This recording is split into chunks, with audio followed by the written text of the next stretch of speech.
I am here with Sensei J97, the writer, rapper, and poet. Welcome to Art Therapy. Hey. I know you said you haven't painted in a really long time. For a long time. But I cannot wait to see what you come up with. Are you ready? Yeah, I believe so. Let's get involved. Let's get it cracking. Straight with it. Okay, if you could have one superpower, what would it be? Can I just say a character? Characters? I'd be Superman, you know. I'd be so real. It's just like the guy's OP, but I'd make use of that in the normal day-to-day life, you know. I wouldn't be late to places, you know. I could fly to any place or what, you know what I'm saying? I would even take on fighting crime as well, you know what I'm saying? Like, yeah. You can stop me, you know. I love how you're going to be Superman and the first thing is, I ain't going to be late no because you know what? I can't be everywhere at once. That's one thing I'm starting to learn this year. It's like, there's so much different places and events. I'm thinking, yo, I ain't got the time, you know what I'm saying? I'm only one man, you know. Who was like the first superhero you remember from knee high? What was the first one? I can name like top 5 for that. Okay. It was Superman, Batman, Spider-Man, Hulk. Obviously, I know they're all different universes as well. So, you know, Spider-Man and Hulk are in Marvel. You got Batman, Superman in DC. So all the different universes. Oh, yeah. Do you know any martial arts? I do, actually. Really? Okay, so Sensei J, you know the martial arts. What are the moves? What can you teach us? I know Taekwondo. Okay. Yeah. I took classes when I was a bit younger. Still remember some of the moves, but obviously I grew up watching a lot of fighting shows and films, like, you know, The Matrix, Ip Man. So I could say that I was inspired by those as well, because I'm a visual learner. Mm-hmm. Whatever things I see, I can pick up, you know. That's the beautiful thing about the brain. Yeah, and then being like, obviously Sensei, meaning teacher, if you could teach anyone anything, what would you teach them? It could be a subject, it could be a lesson. Positivity and love, you know what I mean? As a confidence as well, humbleness as well. Yeah, I'll teach people just to be, you know, kind-natured as well, you know. Yeah. Going into your album that released this year, featuring DTM. First one, yeah. Shinobi Story. Let's start with that one. Tell us a bit about making that and the process. The funny process of that was I met DTM at Soul Sessions. Shout out Zen. This was last year, December. And I was only going for my friend Kenya. She's a dope artist. Shout out Kenya as well. And I saw DTM, met him, spoke to him. I didn't get to hear him perform, but I said, you know, I goes, yo, let's collab. You know what I'm saying? I didn't even know what his sound would have been like. Sent him some beats because he said he was into like boom bap as well. So did that, went studio, locked in, and we were supposed to do 3 tracks. It was supposed to be a 3-track pack, but we just got carried away. Started cooking up a whole bunch of different songs to the point it got to like 9 songs. Yeah, 9 songs if I'm correct. And we just thought, yo, let's just call it a whole album at this point. Came with the name Shinobi Story because we both love like anime and the Japanese culture and that. So went from there, and then we had a feature, my friend Money B, shout out Money B, and we had one of my producers, Chopper, shout out Chopper, and yeah, we just ran with it. Can you tell us a bit about the story of Shinobi for anyone who doesn't know? Shinobi is ninjas in the shadows, but the ironic thing is about the name Shinobi Story and the aftermath of us releasing was we became more in the light, more in the spotlight, and it's important. That's why I'm so grateful to DTM. Shout out DTM. Yeah, Shinobi Story, yo. So how is that project different to On My Born Day that you also dropped? With Shinobi Story, I was coming out my comfort zone.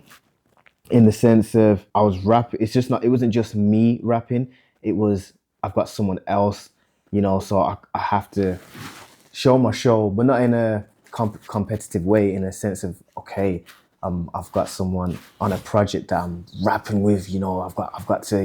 I gotta come with my best flows, my best lyrics, tones, all of that. You know what I'm saying? And then compared to my Born Day, that was just us in the studio. After Shinobi Story, we was going studio, just cooking up. I was coming with different beats, and obviously different people coming through. And I was like, all right. I said to DT, my gosh, yo, our birthdays are literally so close together. These birthdays on the 19th, and mine's on the 25th. And so we just thought 22nd, let's drop something. We've already got a lot of tracks we can cook up. Can drop a form as a EP.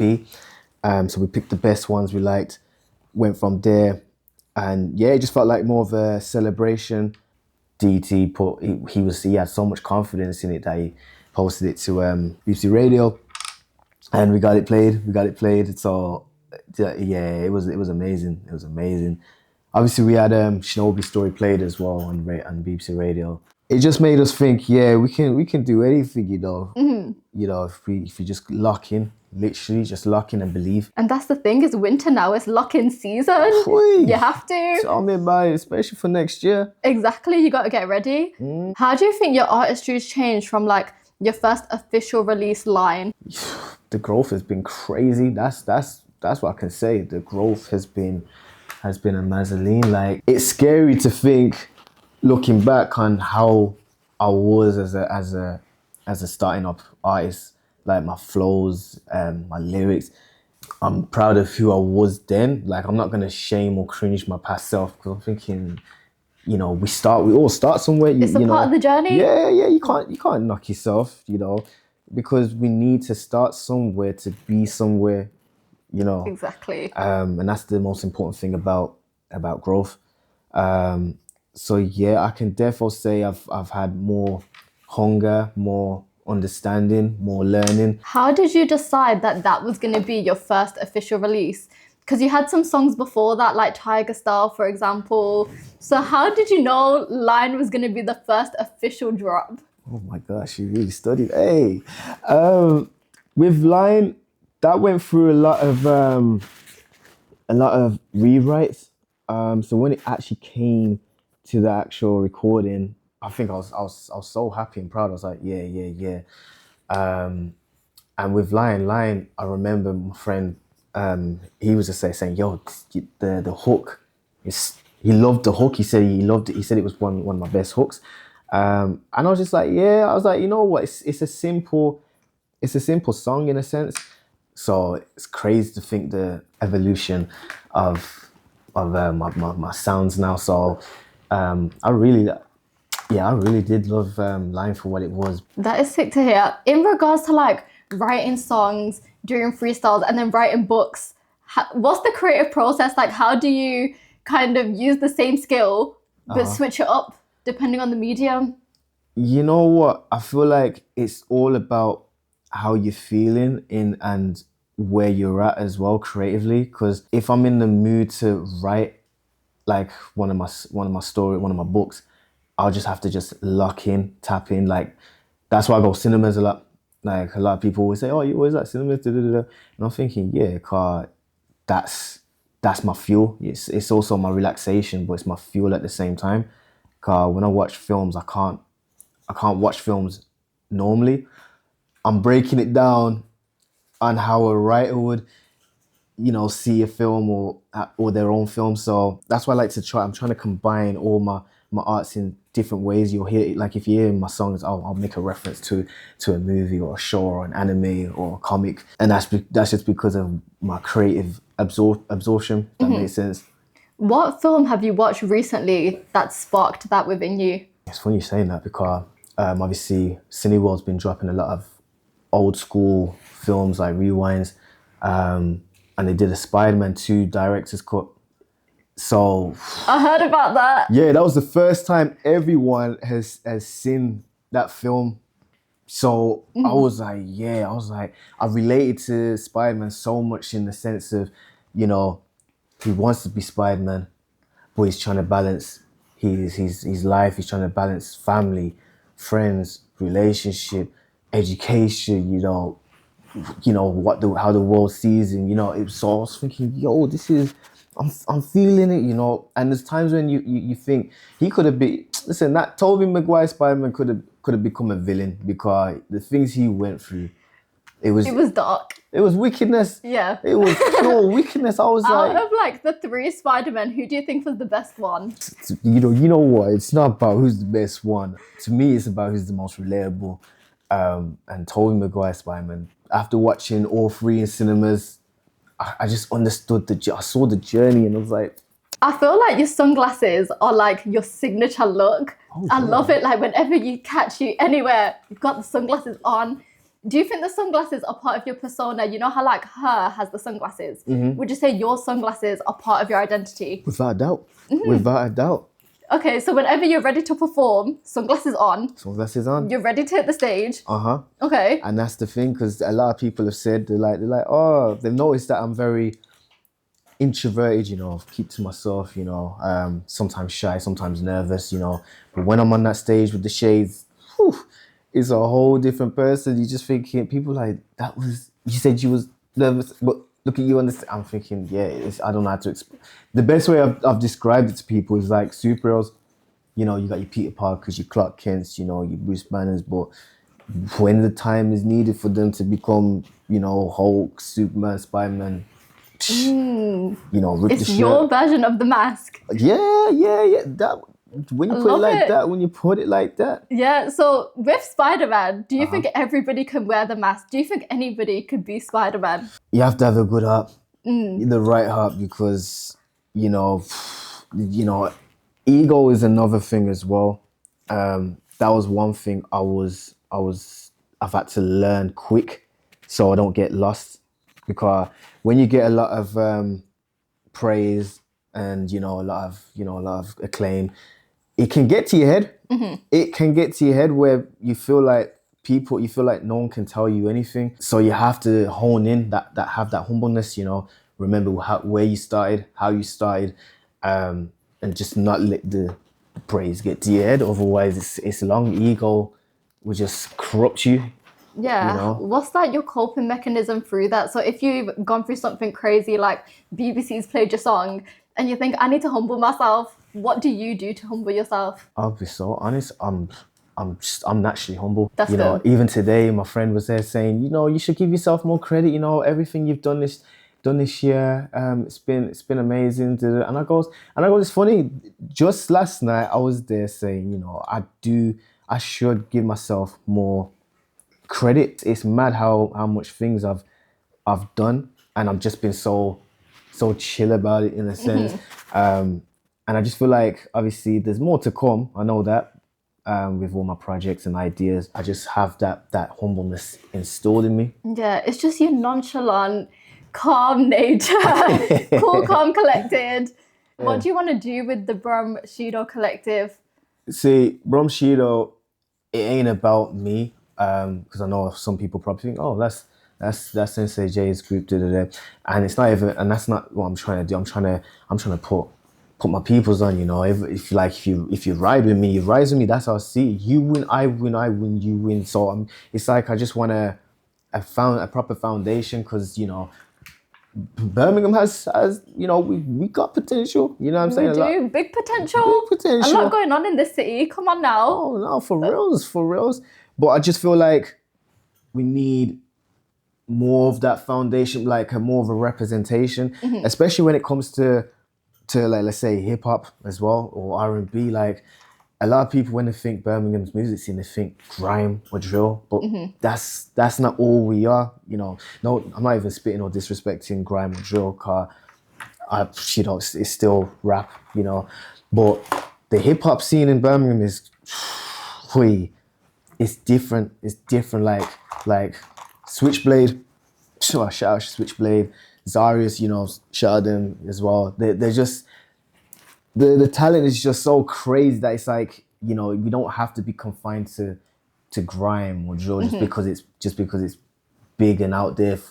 Yeah. So because even I've had a lot of people saying, "Oh, why don't you jump on grime or drill?" And I'm like, because that ain't me. That's not my love. You know, I'd rather do something that's authentic and true to myself than what everyone else is doing. 100%. And I think that's the way that like people really shine through and become successful, is doing what actually aligns with them and like not faking it. Oh no, for real. Okay, before we do our big reveal, I'm gonna ask you some 5 like quick fire questions. Okay. Number 1, if you were a boxer, what would your ring walk song be? Nas is like Classic. Number 2, if you was in a food fight, what would your food of choice be? a Victoria sponge cake. That's another classic. Whoa, you're coming with all the classics. Okay, number 3, what was your favorite childhood film? It's too much films. I'm gonna just go with Spider-Man because I knew the words bar for bar. Yeah, best. Number 4, if you had a death row meal, starters, mains, desserts, drink, sides, what would it be? Whoa, that's wicked. Can I just say a restaurant? Yeah? Jemiah's. Okay. Or Tequila Chicken, actually. 'Cause that's been my new place, you know, in Chinatown. Oh, it's Chinese fried chicken. Okay, 5th question, last question. Top 5 albums of all time. To Pimp a Butterfly, Illmatic, most of West Side Gun's albums. I just have to. That's free.